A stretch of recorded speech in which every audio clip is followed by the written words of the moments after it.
You deserve to suffer. And I'm not saying that to be dramatic. I'm saying it because it's the truth. Look around. The things you hate about your life, the things that make you miserable, they didn't just happen to you. You created them. Every skipped workout, every wasted hour, every excuse, every I'll start tomorrow. You think suffering is unfair? No. Suffering is earned.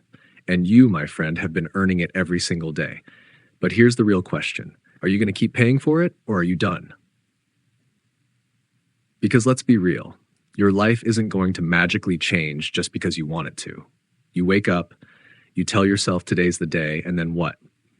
You do the exact same things that made yesterday suck. You say you want to be in shape, but your fridge is filled with junk.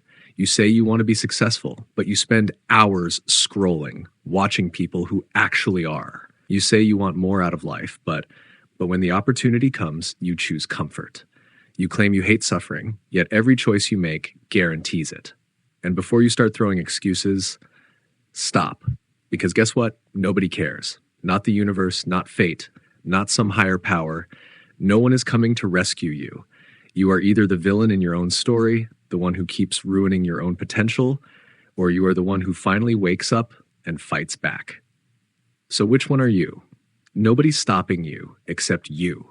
It's not your job. It's not your family. It's not bad luck. It's you.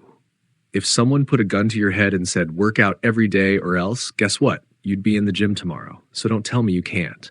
You just don't see your own laziness as life or death. That's why you keep losing. You need to force yourself into action, make failure painful, make laziness expensive, make staying the same feel like hell. The comfort you love is the trap that's killing you. Every time you choose easy food, easy entertainment, easy dopamine, you're choosing weakness. And weakness is a disease. Weakness makes you a victim to your cravings, to your distractions, to the people who are actually disciplined enough to win. The world belongs to the people who can say no to themselves, the ones who can delay gratification, who can suffer now so they can win later. And you keep making excuses, talking about how it's hard. Of course it's hard. That's the whole point. You don't need motivation. You need a system that makes failure painful. Discipline isn't about feeling like doing something. It's about making sure not doing it is worse. You don't go to work because you feel like it. You go because getting fired would ruin you. So set up your own consequences. Miss a workout? Send $50 to someone you hate. Waste time on your phone? Delete the apps and make re-downloading them a 10-minute process. Keep eating junk? Prepay for a nutritionist and make it cost you real money to slack off. Pain changes behavior. Use it. If it's not a priority, stop pretending you care. People love to talk. I want to get in shape. I want to start a business. I want to be successful. No, you don't. Because if you really wanted it, you'd have it. You wouldn't need to convince yourself. You wouldn't need motivation. You'd already be doing it. When something really matters, you drop the excuses and you make it happen.